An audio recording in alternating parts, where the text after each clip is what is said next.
Good morning, everyone. Good morning.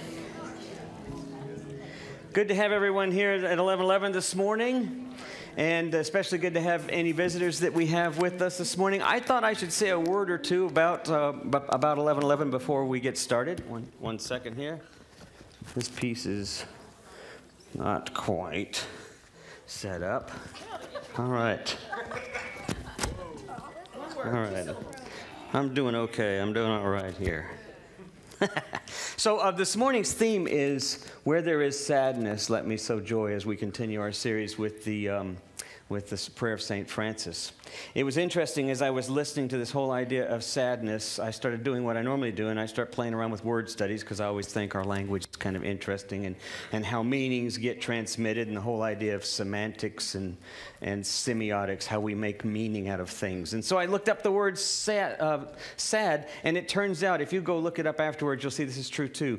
It actually comes from an Old English root word which means sated or satisfied. And I thought how ironic that the root word to sad is satisfied.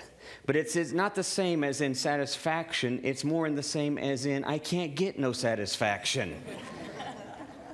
As if it doesn't matter. It's never enough. I can't get any satisfaction. And of course, as soon as that thought came to mind, I didn't want you to think I just naturally thought we ought to do a Rolling Stones song right at the beginning of every worship service, and particularly this one. But given the meaning, it seemed like the best way for us to kind of start off this idea. Let's begin.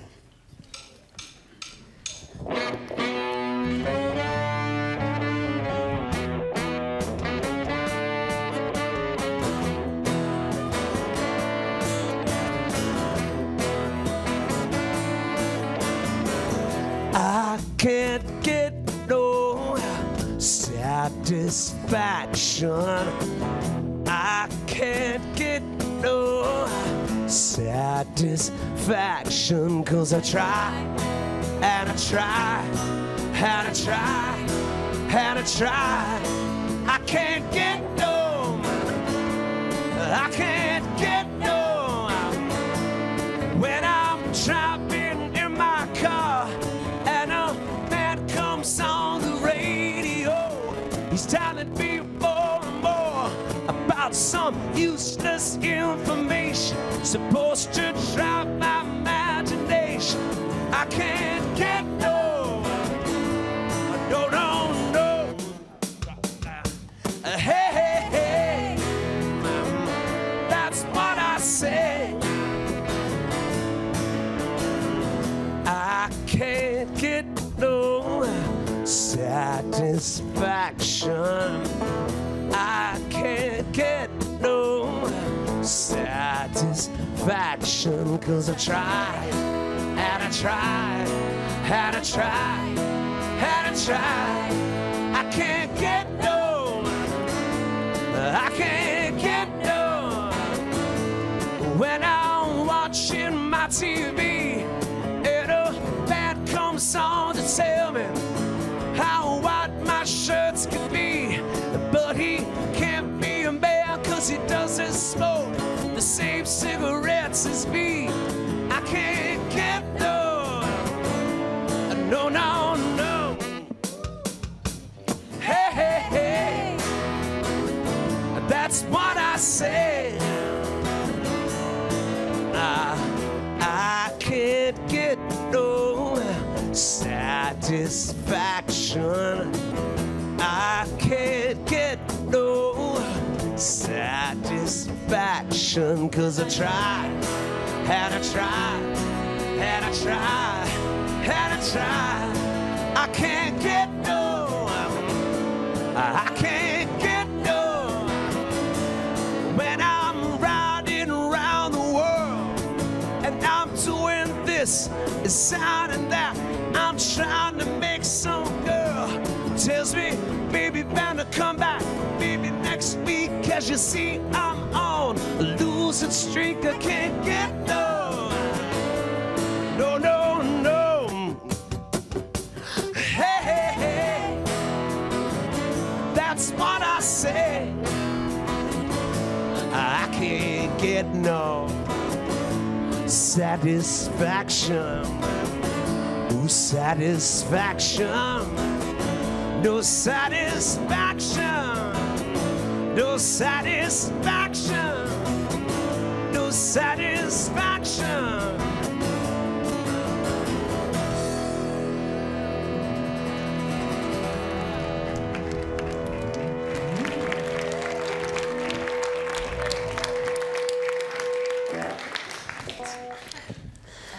So I've just kind of split up the message of sorts today. We're calling this sort of a service of spoken word and song.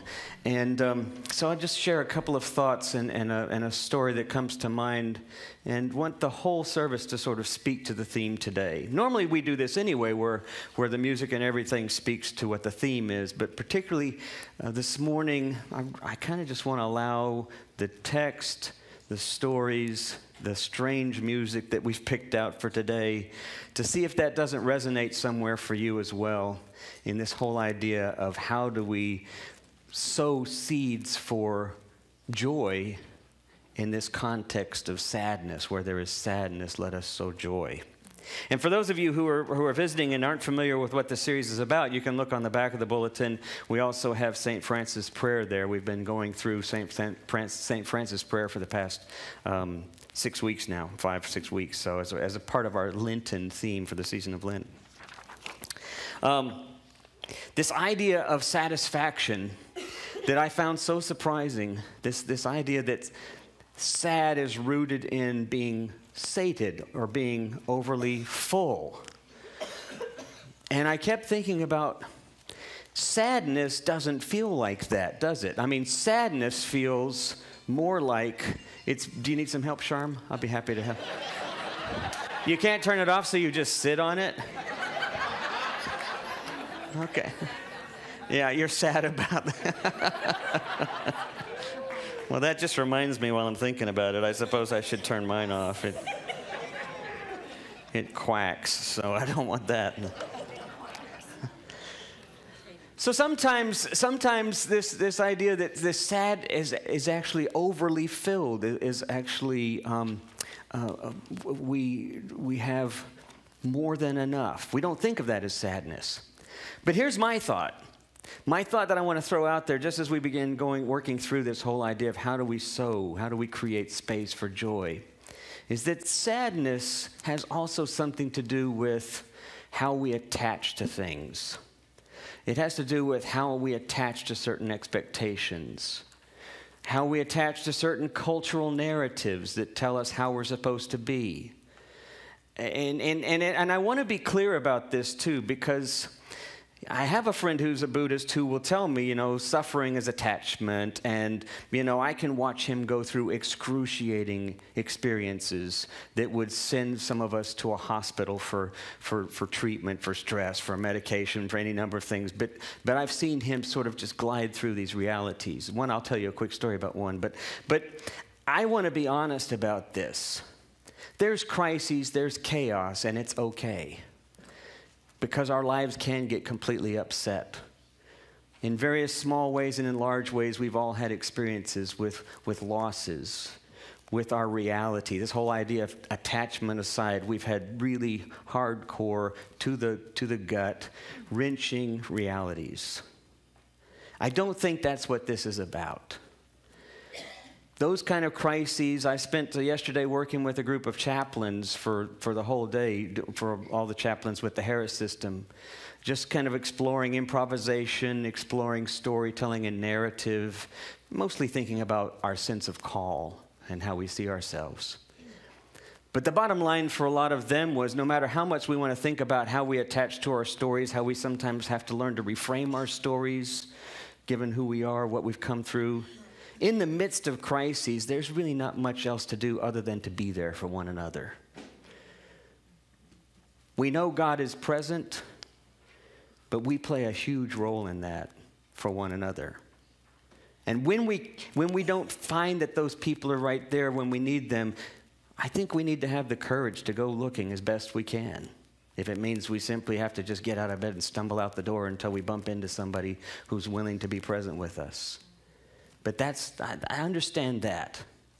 But there's this other idea that comes with learning to see life differently that allows for joy.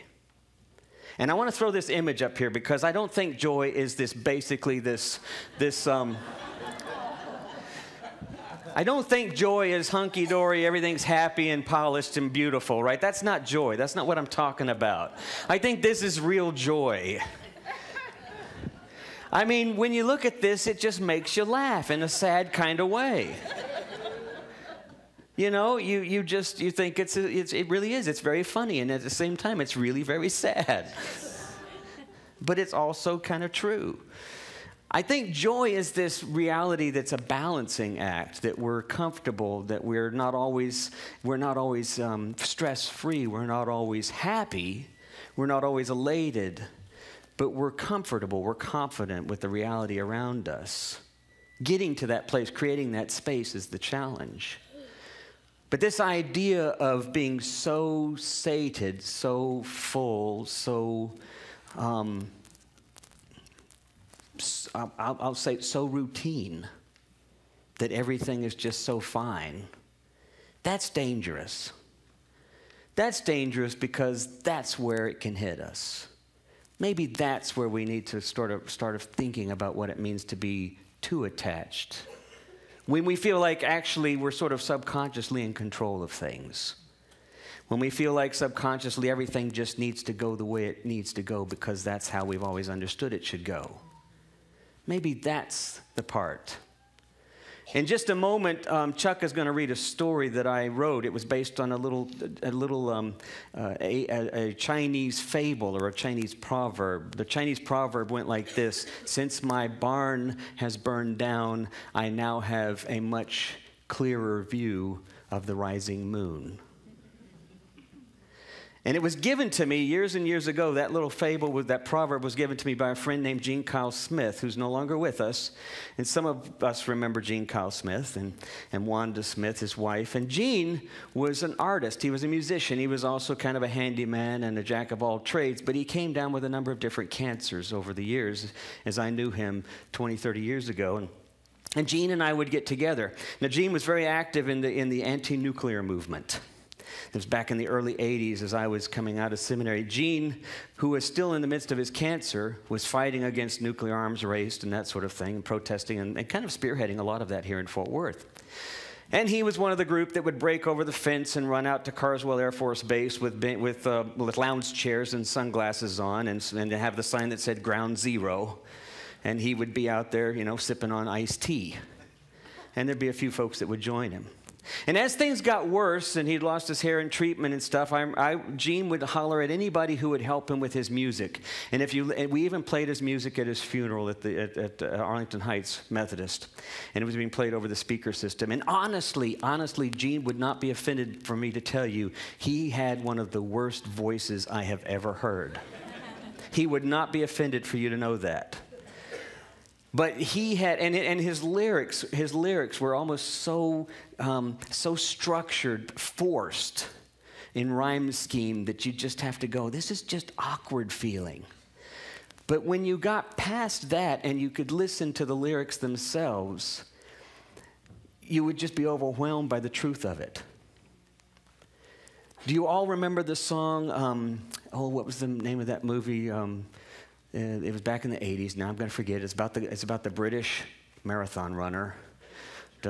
Chariots of Fire. Thank you very much. Thanks for that. Chariots of Fire. Da da da da da da da da da. So Gene Kyle Smith wrote this amazing song called "We All Are Born Running." And it was like he just made them fit. We all are born running. We all are born free. We all are born trying to be the way we were supposed to meant to be. And he would force them in there. But the truth of the lyrics was always there, if you could get past the musicality and the technicality to the truth of the lyrics. And it was always just from the heart, He wrote a song that when the devil goes down to Georgia, he wrote his own. And he says, and it was called Gene Meets the Devil in Georgia. And it was saying, it was about the devil. But it was about that part of our lives that we get caught up, where we actually represent more of the darkness around us than we do the light that's in our midst. So he had this great gift of doing that. So I'm sitting here once because we're going to the studio, and he spent hours and hours in the studio, and literally we gather with him once a month to listen to his journaling and stuff. We were just all there as part of his community. And I once asked Gene, I said, Gene, why do you do this? Honestly, why do you do this? Because, you know, I mean, maybe you should be doing something else. And he knew what I meant because he knew his time was limited as well. And I said, you always seem to be so optimistic and so committed in spite of the situation. And this is one of my earliest experiences with somebody going through something like this. And that's when he shared this story, the little fable, a proverb that I mentioned to you. Since my barn has burned down, I now have a much clearer view of the rising moon. And it suddenly had a whole different meaning. So in a moment, we'll share the story that came out of that. Until that time, though, let's all stand and have a prayer together and a song. Let's pray.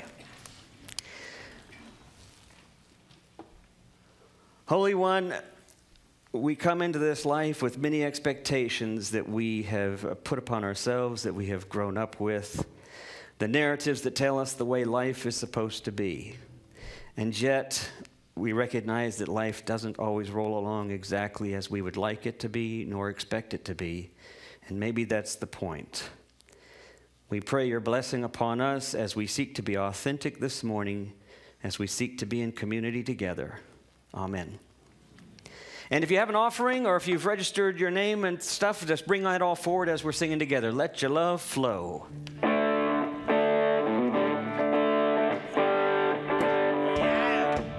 Here it comes.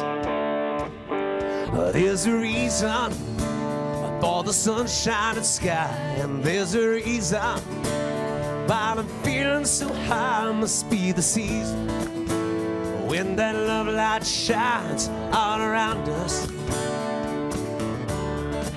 So let that feeling grab you deep inside and send you reeling where love can't hide, and then go stealing through the moonlight nights with your love.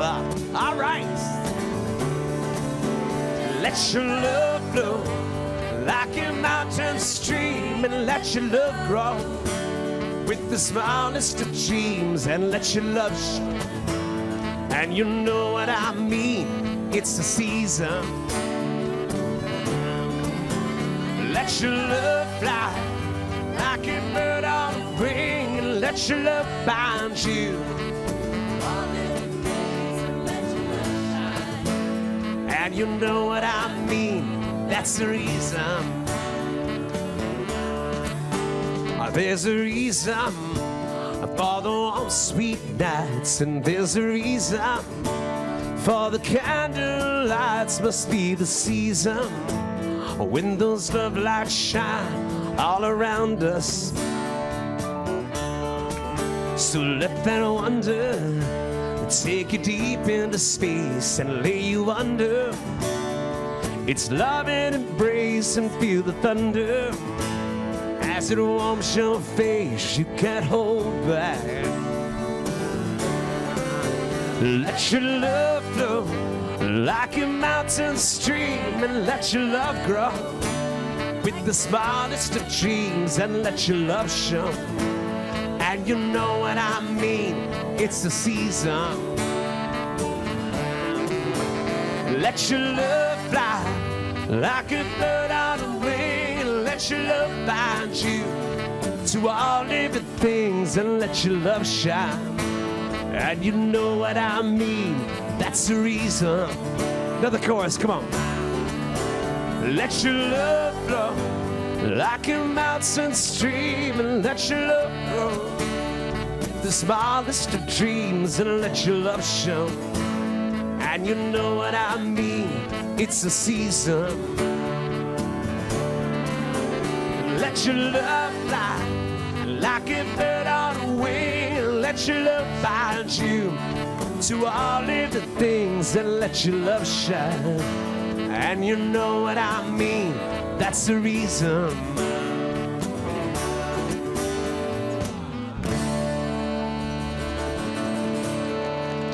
Right on. Take a moment, offer each other sons of peace, would you please?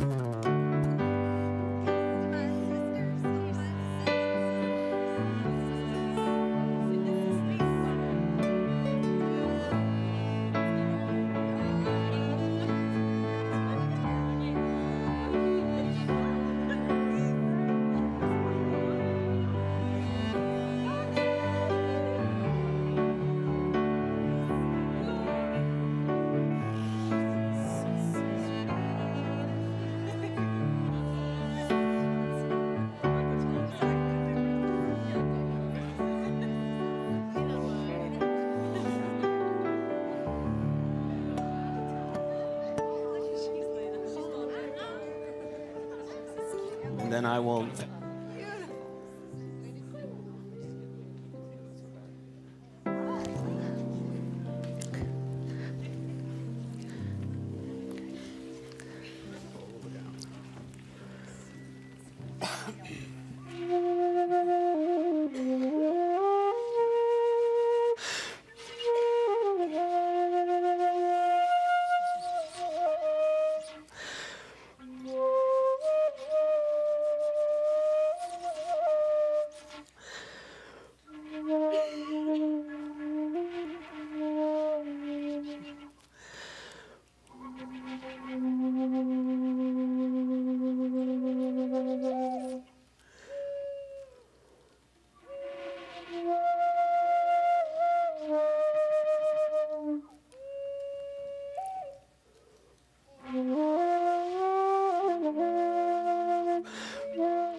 An old man who lived a simple sort of life in a small wooden hut on a hillside midway up a mountain path nearby. And every evening he would sit and watch the distant sway of treetops, silhouettes against a vast and starry sky. But in the morning, the sun would rise, and the old man would open his eyes and, smiling out upon the valley, exclaim, "All of this is mine." Then one night he heard a strange and suspicious sound, a crackle and crunch and crackle of leaves upon the ground. And he awoke to meet a thief wielding a knife and wearing a scowl. "Give me all your money and all you have," cried the thief. But the old man simply smiled and said, "I haven't even food for you to eat. But since you've come such a long, long way to go home empty-handed, at least let me offer you something, the clothes off my back, for what you've demanded." Well, the brazen thief tore up the hut to see what he could find in it. And the less he found, the more he grew angrier by the minute. "You're a fool, old man. Now give me what you have or else." So the man removed his clothes and gave them to the thief, who was by now beside himself. In the brilliance of a full moon, the old man stood there shivering as he watched the thief go down, to the crunch and crackle and crunch of leaves upon the ground. Poor friend, the old man began to muse. If only he had not left there so soon. Perhaps then I could have offered him my view of this beautiful moon. And our reading is Philippians 4:4-5 from the Message. "Celebrate God every day, all day. Revel in the holy. Make it as clear as you can to all you meet that you're on their side, working with them, not against them. Help them to see that God is all around them. The holy and the sacred is at any moment and ever present." Thanks.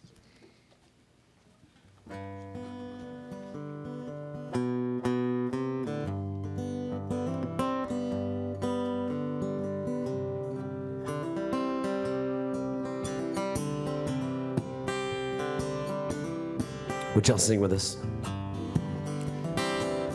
Reach out your hand. Are you expecting Grateful Dead? If your cup be empty, if your cup is full, let it be again, let it be known.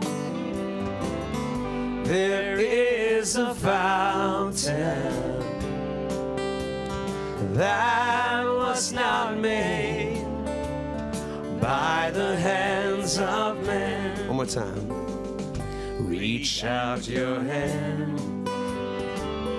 If your cup be empty, if your cup is full, let it be again, let it be known. There is a fountain that was not made by the hands of man.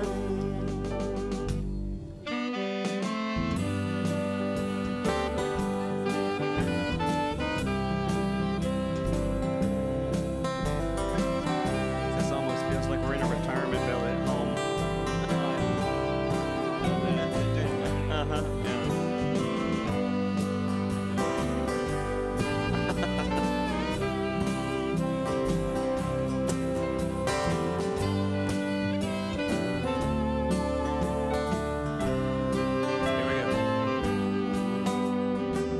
Reach out your hand. If your cup be empty, if your cup is full, let it be again, let it be known. There is a fountain that was not made by the hands of men, that was not made by the hands of men.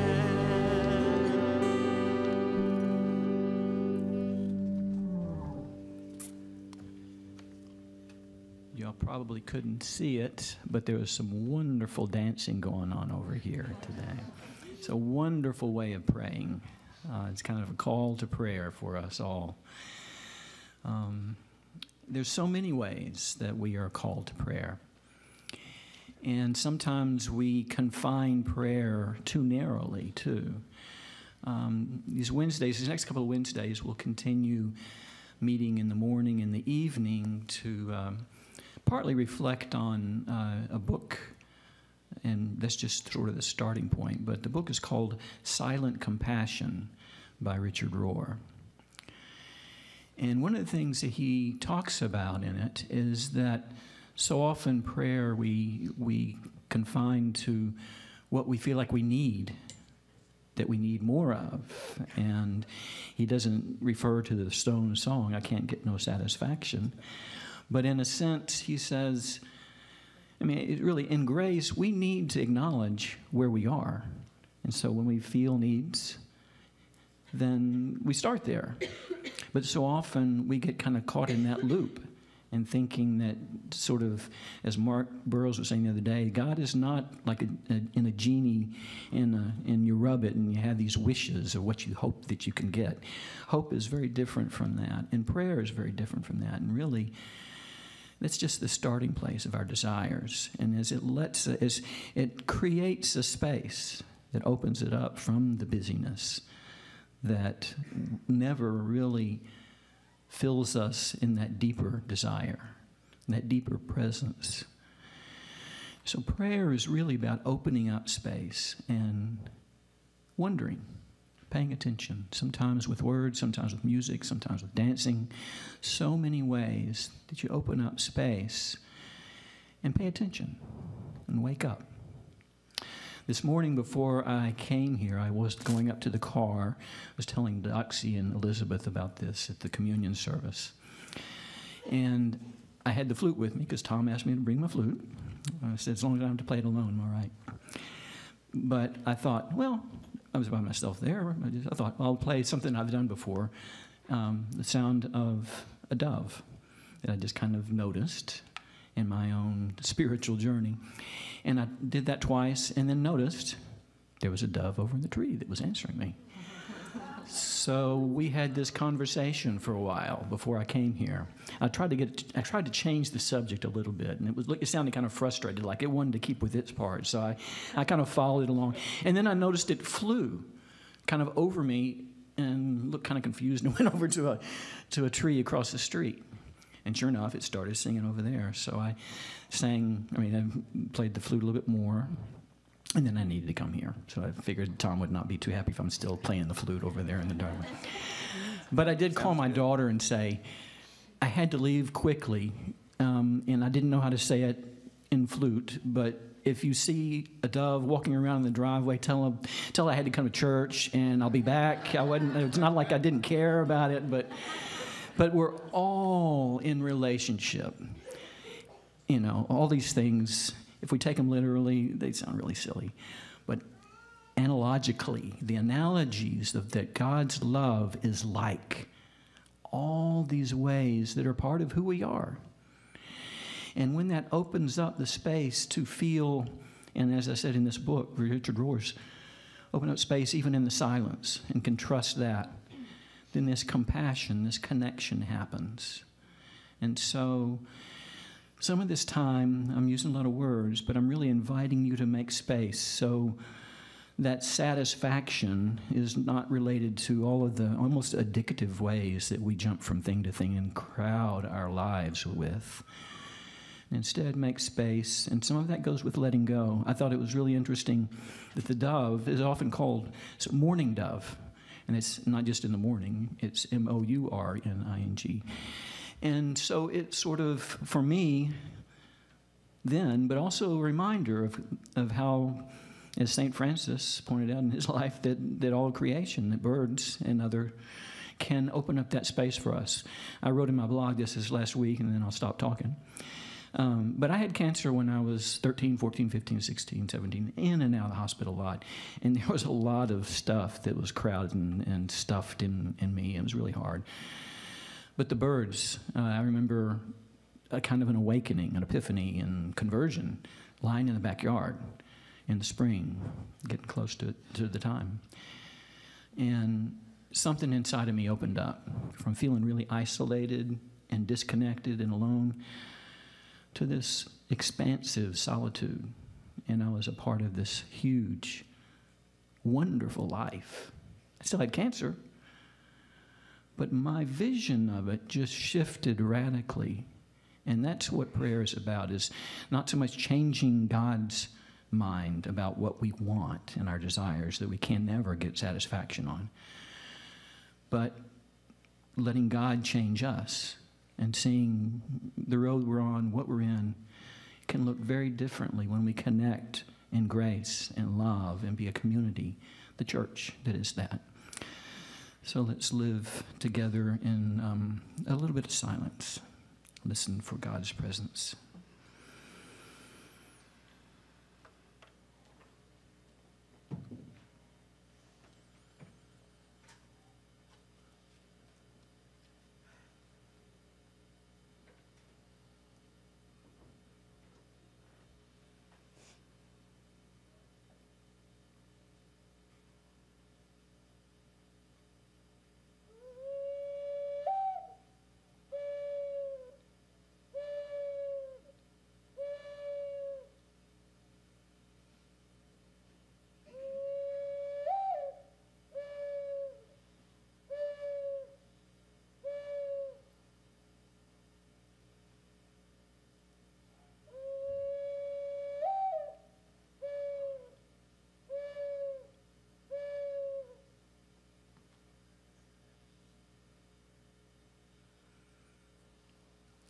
Amen.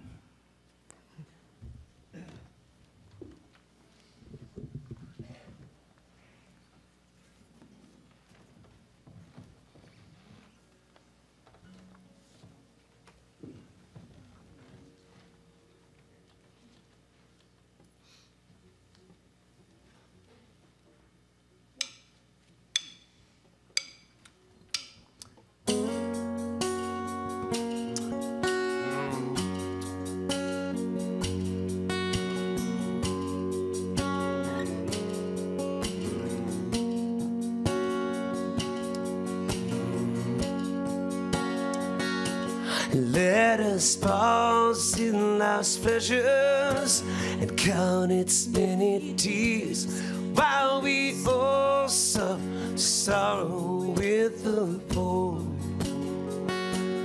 There's a song that will linger forever in our ears. Oh, hard times come again no more. It is the song, the sigh of the weary. Hard times come again no more. Many days you have lingered around my cabin door. Oh, hard times come again no more. While we seek mirth and beauty and music light and gay, there are frail ones fading at the door. Though their voices are silent, their pleading looks will say, oh, hard times come again no more. 'Tis the song, the sigh of the weary. Hard times come again no more. Many days you have lingered around my cabin door. Oh, hard times come again no more.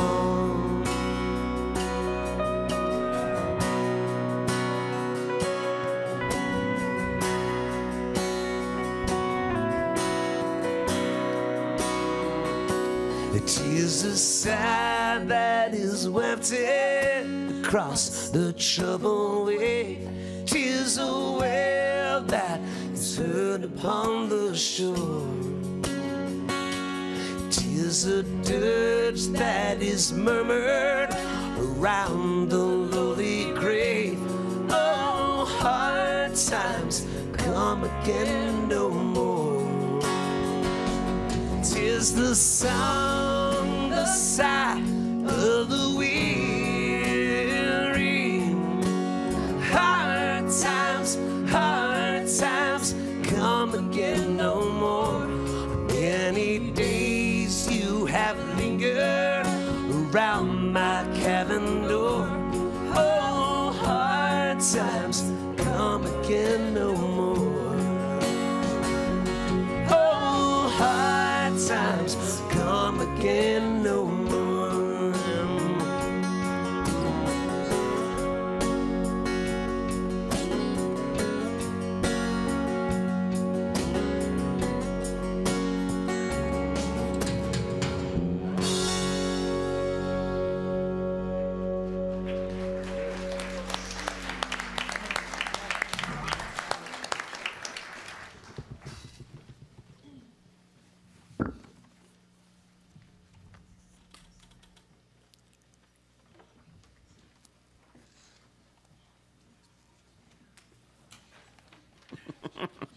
Whoops.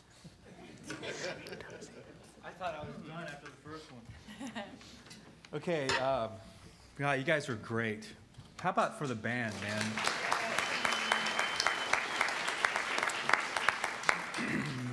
Again, from the Message, Philippians 4:6-9.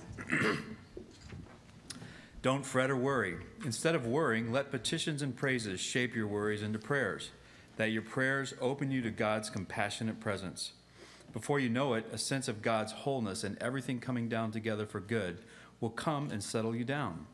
It's wonderful what happens when love displaces worry at the center of your life.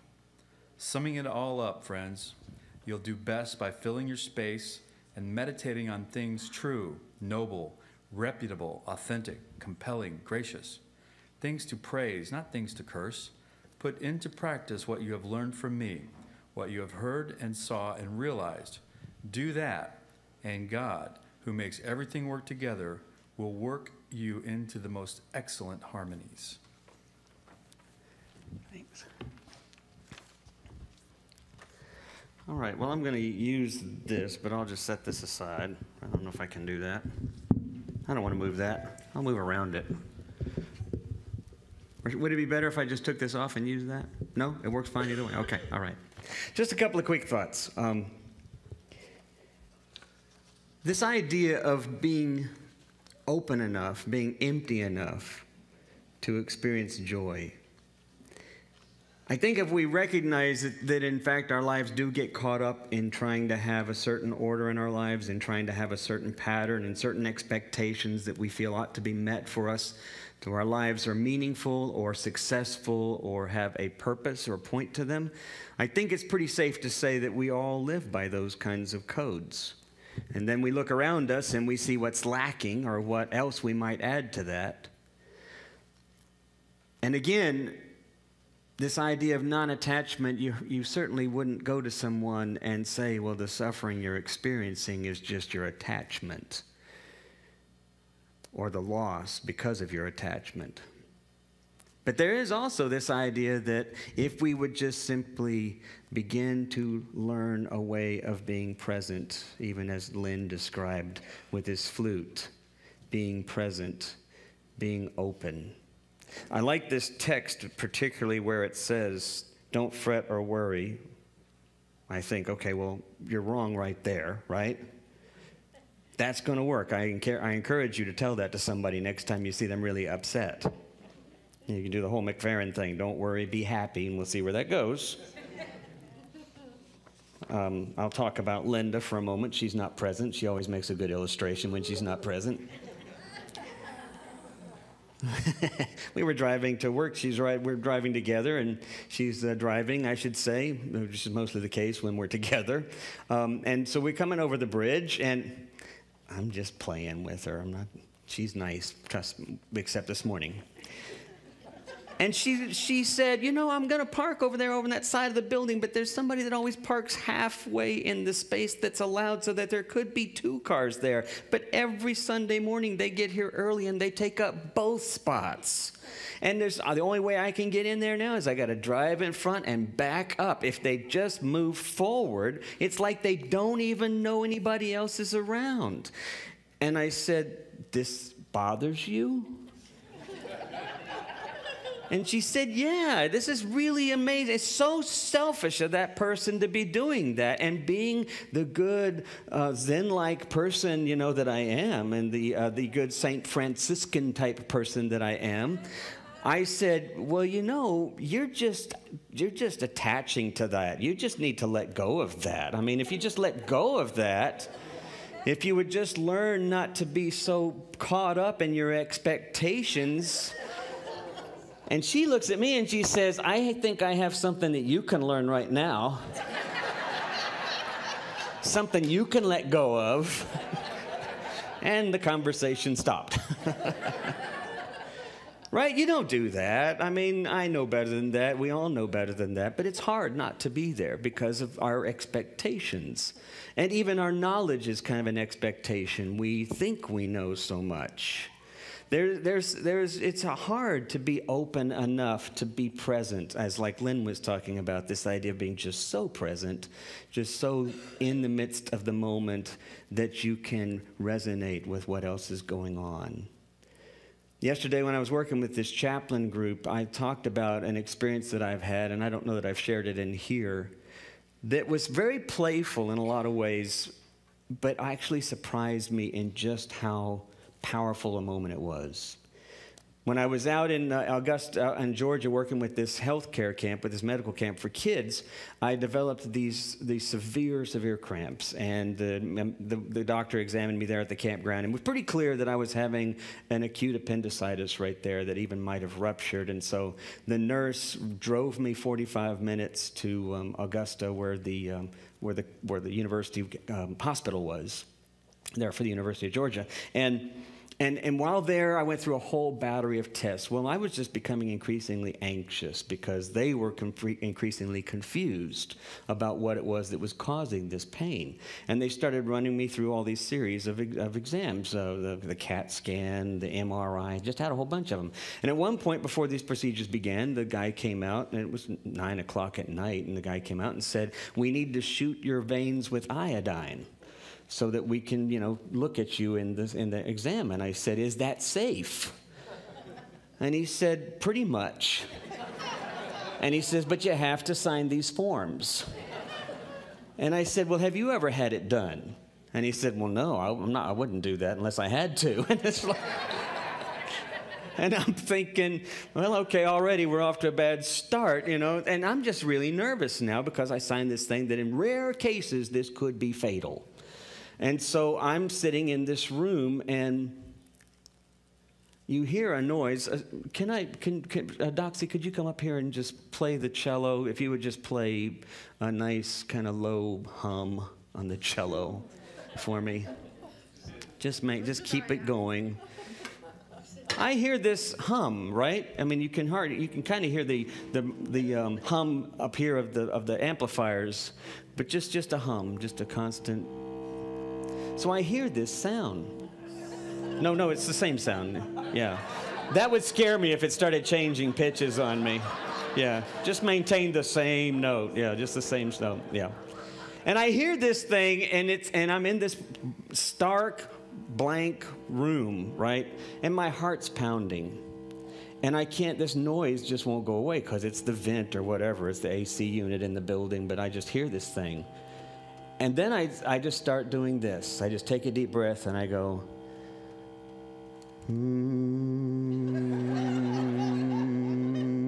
Now you're already thinking I'm kind of strange, I know. But it just keeps going, and I thought, wow, that felt kind of good.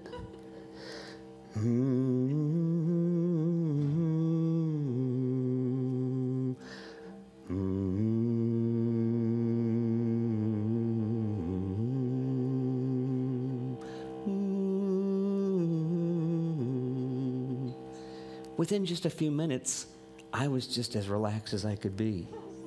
And then when the guy came back in there, he said, listen to this.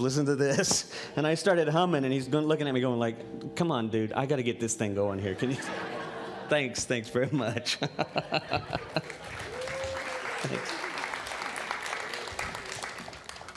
It was so relaxing. I had no idea. It was just totally improvisational. It was just a ridiculous kind of thing to do. So that when the CAT scan began, the CAT scan has another frequency. And when I was laying in it, I looked at the guy who had his PhD in physics, and I said, do you know what the frequency is for this machine? And he looked at me like, nobody asked that question. And he said, no. I said, but you're a physicist. You don't know? He says, well, no, I don't need to know what that frequency is. And I said, it changes. He said, yeah, that's obvious. It changes when it engages. And I said, so I started humming with it. And then after a minute, he goes, you can't be doing that when you go inside there. You've got to stay still. But this idea of improvising, being so present. And then as I've gotten older and as I've looked back and I've thought about this, I've talked about this in here before, this whole idea of dissonance and consonance. But resonance is unique because what resonance is, consonance is kind of what you hear the band doing up here most of the time. Occasionally it's dissonance. And the cool thing about dissonance, by the way, dissonance is that note where it feels off, where it feels like there's a flat. It should be a major key, and it's in a flat or a sharp, and it just doesn't feel like it's fitting. And you'll hear that in choral pieces. You'll hear it in orchestras. But it's an invitation. That's its point. Its point is to bring things back to consonance, to resolution. When things are just totally consonant all the time, they can get boring. Even though they can be real popular songs, they can kind of be pretty simplistic. So a dissonance is kind of interesting because it creates, again, interest. Resonance is something a little different. Resonance is when things match up in frequency. And when more things match up in frequency, you get a wider, stronger vibration. So that if I do it, and then you do it with me,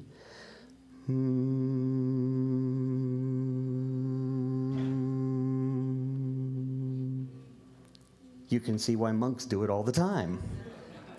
Because it has a way of relaxing. It feels strange, you got to go there, but it's relaxing.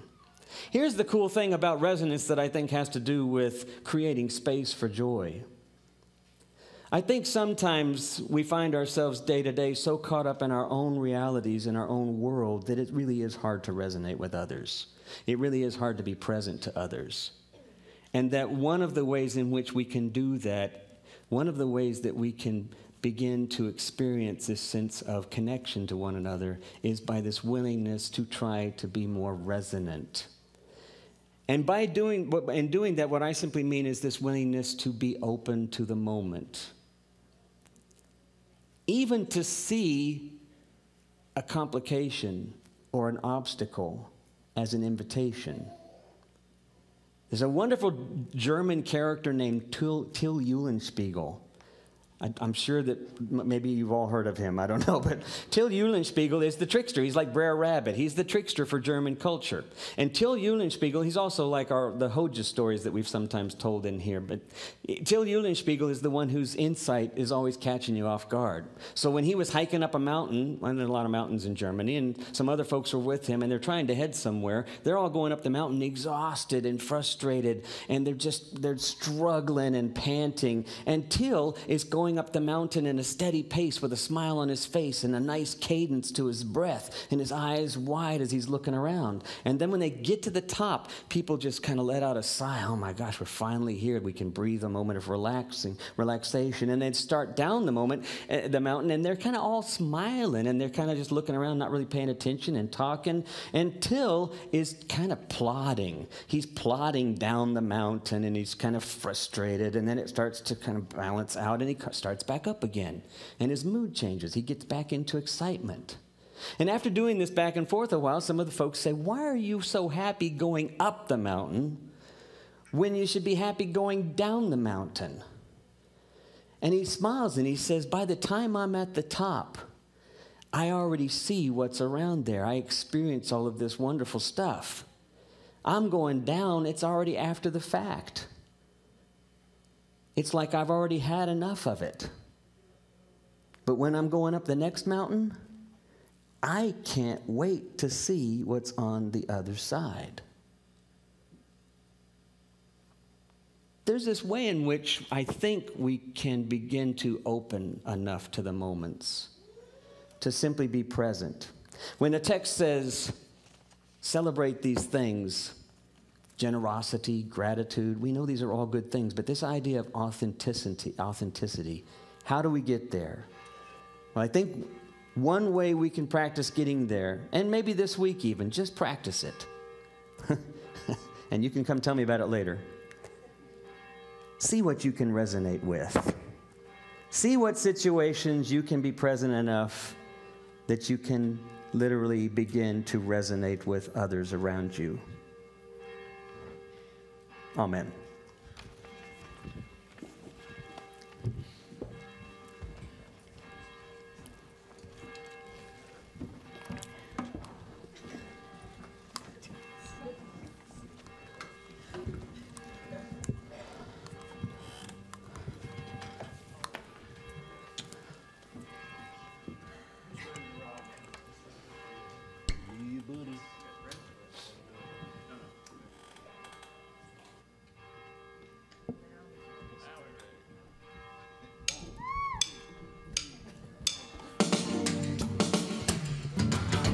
High time we made a stand, shook up the views of the common man. The love train rides from coast to coast. DJ's the man we love the most.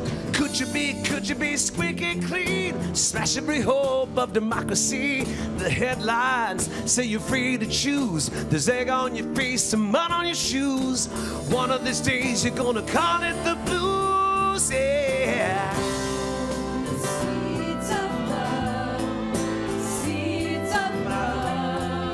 Sowing the seeds of love, anything is possible. Yeah. I spy till tears in their eyes, they took to the skies for some kind of divine intervention. Food goes to waste, so nice to eat, so nice to taste. Get your granny with your high deals. You no idea how the majority feels without love and a promised land. We're fools to the rules of the government plan. Kick out the style, take back the chair.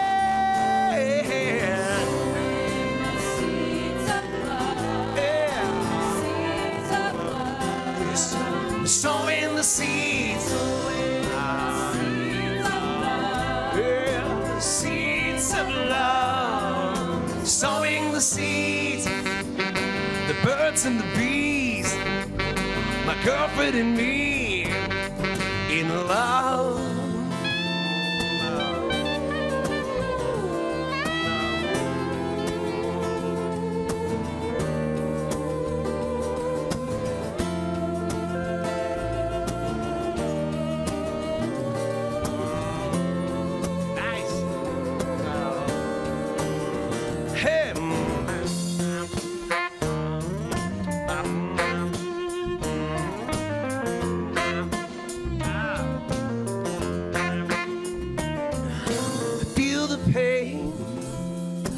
Talk about it. If you're a worried man, then shout about it. Open her hearts, feel about it. Open minds, think about it. Everyone, read about it. Everyone, go on and scream about it. Everyone, everyone, everyone, read about it, read about it. Read it in the books and the crannies and the nooks through books to read.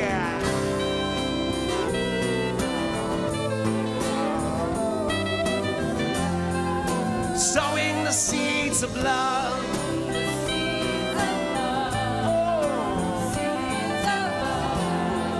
Sowing the seeds, sowing the seeds of love. Yeah, we're sowing the seeds of love. Now we're sowing the seeds of love. Mr. England sowing the seeds of love.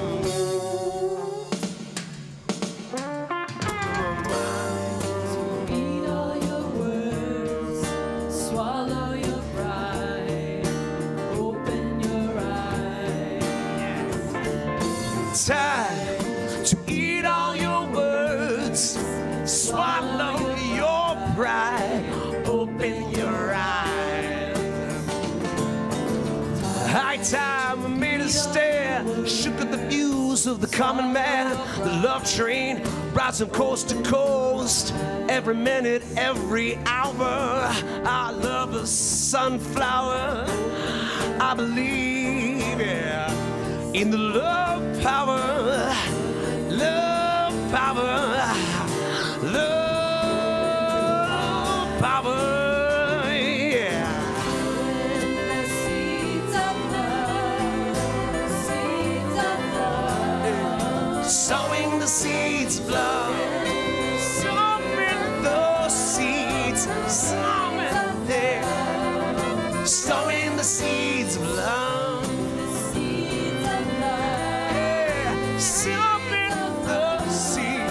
Sowing the seeds that into need, the politics of greed.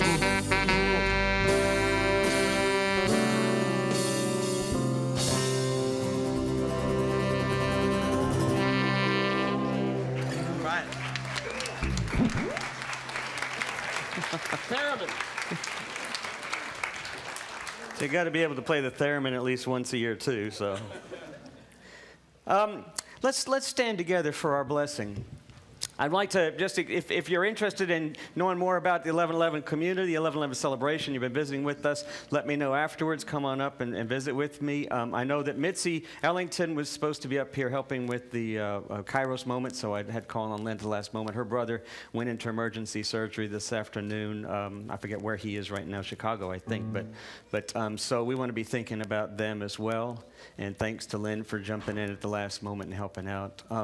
If you have other concerns and such, please see us afterwards and let us know about those too so that we can keep you on our prayer list and such, or any special announcements. I will say that the Monday evening wishful thinking is happening again tomorrow night. We're picking that back up again at Oliver's. So if you want to join and visit on this topic and other things, come and join us for that as well. Let's take each other's hands, and I'll reach over here and I'll take yours. Thank you. Yeah. And if you'd like to stick around, I know we're going a little bit over here, but if you want to stick around afterwards, I invite you. I think you'll enjoy the music. You might even want to sing along, but this will be our blessing. And then we're dismissed after. Let's pray. Holy One, we are thankful for this chance to worship together. We are thankful for every hill, every mountain, every crevice, every dark corridor that we sometimes find ourselves in. We know we're not alone. We know that not only are we in your midst and that you are in our midst, but that we are here for one another.